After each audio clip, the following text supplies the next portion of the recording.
জাতীয় পতাকা উত্তোলন করছেন আমাদেরই মার্কেটের এক অন্যতম ব্যবসায়ী রবীন্দ্রনাথ ঘোষ। ঠিক আছে, জুতোটা তুলতে হবে না। আজ আমাদের ৭৫তম সাধারণতন্ত্র দিবসে পতাকা উত্তোলন করছে রবীন্দ্রনাথ ঘোষ।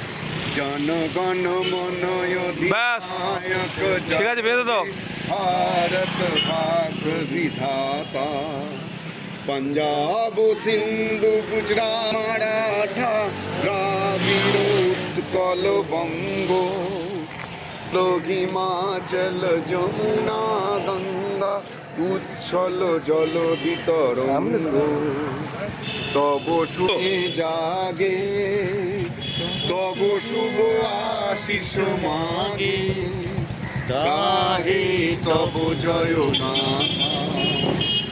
जनगण मंगलदायक जय हे भारत भाग्य विधाता, जय हे जय हे जय हे जय जय जय जय हे।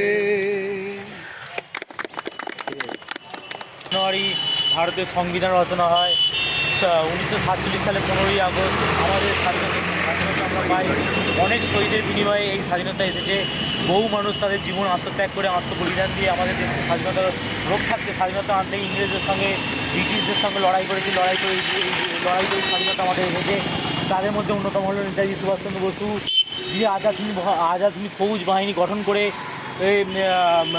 আমাদের ইংরেজদের সঙ্গে লড়াই করে আমাদের দেশকে স্বাধীনতা আনতে জীবন বলিদান করেছে। শত শহীদের রক্ত আমরা ভুলবো না গো, আমরা ভুলবো না। এইভাবে আমরা জীবনকে এগিয়ে নিয়ে যাব।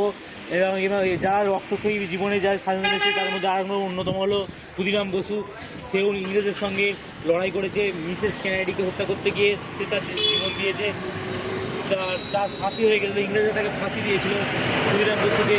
এইভাবে আমাদের স্বাধীনতা এসেছে। 1950 সালে 26শে জানুয়ারি আমরা সংবিধান রচনা হয়েছে। আমাদের থেকে প্রত্যেক বছর 26শে জানুয়ারি আমাদের প্রজাতন্ত্র দিবস এটা আমাদের পালন করা হয়।